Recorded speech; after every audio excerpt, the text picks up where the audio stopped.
हम data mapping के बारे में काफ़ी चर्चा कर चुके हैं।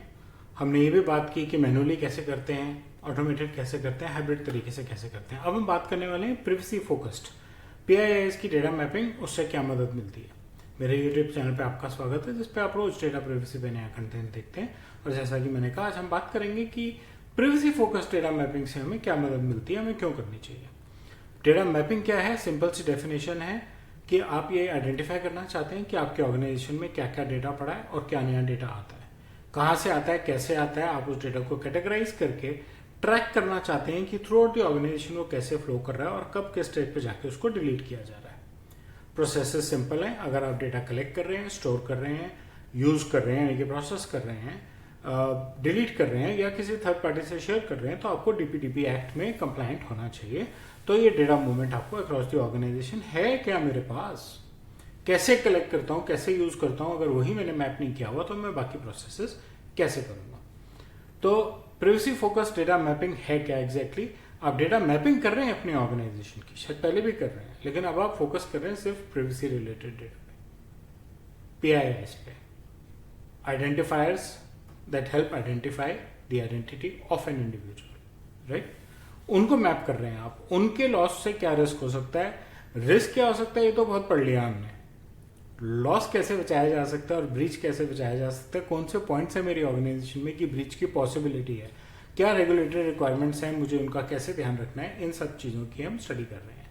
ठीक, PII का ब्रीच जो है वो बड़ा कंसर्न है, और अगर ये प्रॉपरली मैप नहीं हो रहे तो हम उनको कैसे प्रोटेक्ट करें। मैपिंग से हमें असेसमेंट करने में मदद मिलती है। मैपिंग से हमें ओवरऑल प्रिवेसी का रोड मैप अपने ऑर्गेनाइजेशन में क्रिएट करने की मदद मिलती है। हम डिफाइन कर सकते हैं ये डेटा ऐसे कलेक्ट हुआ, ऐसे यूज हुआ, तो कहाँ कहाँ पे असेसमेंट करके प्रिवेसी रिलेटेड कि ये प्राइवेट डेटा था और यहाँ पे गैप्स हैं और उनको कैसे मीट किया जाए। कंपोनेंट्स, डेटा इन्वेंट्री क्रिएशन कीजिए। सबसे पहले आप देखिए, आप डेटा इन्वेंट्री कीजिए, आपके पास पड़ा क्या हुआ है, खास करके PII के मैप में क्यों पड़ा हुआ है। फाइल सर्वर की असेसमेंट का मैं उदाहरण कई बार दे चुका हूँ। आपको ऐसा ऐसा डेटा मिलता है 10 साल से किसी ने टच भी नहीं किया हुआ, और आज के एम्प्लॉइज तो कहते हैं हमें मालूम ही नहीं है क्या पड़ा है, हम डिसाइड नहीं कर पा रहे क्या पड़ा है, क्यों पड़ा है, कोई डॉक्यूमेंट भी नहीं मिल रहा। तो अब देख लीजिए, अगर उसमें पर्सनल इन्फॉर्मेशन पड़ी है, हो सकता है ना फाइल सर्वर पे किसी ने डेटाबेस का डंप रखा हुआ है ही एक्स एम्प्लॉइज का डेटा। फाइल सर्वर पे किसी ने आज से 20 साल पहले काम करने वाले एम्प्लॉइज के CVs रखे हुए हैं, और मैं तो सिर्फ एम्प्लॉइज की बात कर रहा हूँ, क्या क्या इंटरेक्शंस रही हो सकती हैं, और सिर्फ सीरीज की बात कर रहा हूँ, फोटोग्राफ्स रही हो सकती हैं, राइट। सो ऐसे बहुत सारे PIIs हो सकते हैं। अगर आपके काम के नहीं है, डिलीट कर दीजिए। डेटा फ्लो डायग्राम बनाइए, कहाँ पे क्या कलेक्ट हो रहा है, कैसे मूव कर रहा है। पूरी डेटा की लाइफ साइकिल मेंटेन कीजिए कि डेटा कैसे कलेक्ट हो रहा है, ऑर्गेनाइजेशन में कैसे घुस रहा है, कहाँ रखा जा रहा है, डेटाबेसेस में, क्लाउड में, सर्विस प्रोवाइडर्स में कैसे प्रोसेस किया जा रहा है, डेटा को एनालाइज कैसे किया जा रहा है, डेटा को शेयर कैसे किया जा रहा है, और उसकी रिटेंशन पॉलिसी क्या है, कब तक रखना है। क्या मुझे 20-25 साल पुराना फाइल सर्वर का डेटा रखना जरूरी है? कोई एक्टिव प्रोजेक्ट भी नहीं है। क्या मेरे पास ये रिकॉर्ड होना जरूरी है कि आज से 25 साल पहले जो इवेंट हुआ था उसमें फोटोग्राफ्स क्या ली गई थी? अगर हाँ, तो क्या उस पर रोल बेस्ड एक्सेस आइडेंटिफाइड है, बनाया हुआ आपने? रिस्क क्या है कि वो पड़ा है, किसी को मालूम ही नहीं है कि डेटा पड़ा है, तो उसको एक्सेस तो कोई भी कर लेगा। किसी को अगर मालूम ही नहीं है वहाँ डेटा पड़ा है, तो उसका एक्सेस कैसे हो रहा है? कोई भी एक्सेस करेगा तो बहुत बड़ा रिस्क है। रिस्क ही वही है। पता लगा आपके यहाँ से ब्रीच एक ऐसी चीज़ की हो गई जो आपको खुद को नहीं मालूम था कि आपके यहाँ पड़ी है।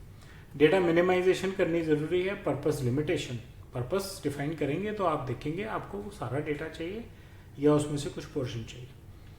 डेटा की क्वालिटी और एक्यूरेसी भी तभी इंश्योर होगी, पहले ये तो बताओ पड़ा क्या हुआ है। डेटा सिक्योरिटी और डेटा प्रोटेक्शन के सारे प्रोसेसेस, सब कुछ इस बात पर डिपेंडेंट है कि मेरे पास पड़ा क्या हुआ है ना। तो पहले मैपिंग कर लेते हैं, फिर देख लेते हैं उनको कैसे संभालना है। आप मैनुअली मैपिंग कर सकते हैं, मैनुअल मैपिंग के बारे में बात कर चुके हैं। आप हाइब्रिड मोड में ऑटोमेटिक टूल्स को यूज करके मैपिंग कर सकते हैं। आप उसके अलावा स्टेक होल्डर्स के इंटरव्यूज लेके ऑर्गेनाइजेशन में सर्वेस करके क्या आप क्या डेटा यूज करते हैं, अच्छा आप ये डेटा यूज करते हैं, कैसे आता है, कौन कलेक्ट करके देता है, ये सारी इन्फॉर्मेशन गैदर करके आप मैपिंग कर सकते हैं क्या क्या पड़ा है। और फिर आप IT और लीगल टीम्स के साथ कोऑर्डिनेट करके, उनके साथ कोलैबोरेट करके ये चेक कर सकते हैं कि डेटा आगे फ्लो कैसे करेगा। बेस्ट प्रैक्टिसेस, छोटी छोटी सी बातें।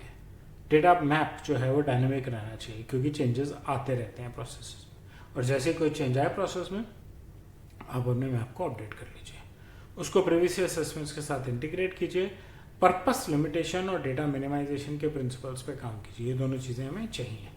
और सारे प्रोसेसेस जैसे कि कलेक्शन, यूसेज, स्टोरेज, शेयरिंग और डिलीशन, इन सबको डॉक्यूमेंट कर लीजिए। कौन सी स्टेज पे क्या हो रहा है, कौन सा डेटा कैसे कलेक्ट हो रहा है, कैसे यूज हो रहा है और फाइनली कैसे डिलीट हो रहा है। जब तक आप प्रॉपर डेटा मैपिंग नहीं करेंगे, प्राइवेसी का रोड मैप बनाना बहुत मुश्किल है।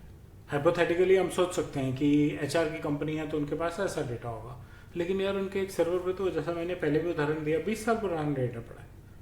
ये एक एक्सटर्नल कंसल्टेंट को नहीं पता जब तक आप मैप करके अपनी पूरी स्टोरेज को खोल के देखेंगे नहीं कि उसमें पड़ा क्या हुआ है। आईटी की हेल्प चाहिए आपको, उसको रखना है कि नहीं रखना है, कंप्लायंस क्या कहती है, बिजनेस ओनर क्या कहते हैं, एचआर हेड्स क्या कहते हैं। ये एक छोटा सा उदाहरण है इसके लिए। मुझे उम्मीद है आपको मेरा वीडियो अच्छा लगा होगा। बड़े उदाहरण के लिए हम कल एक केस स्टडी करेंगे जहां एक कंपनी ने, ई कॉमर्स कंपनी ने डेटा मैपिंग करके अपने डेटा को कैसे संभाला। मेरे यूट्यूब चैनल से सब्सक्राइब करें और अपना फीडबैक जो है वो कमेंट सेक्शन में शेयर करें।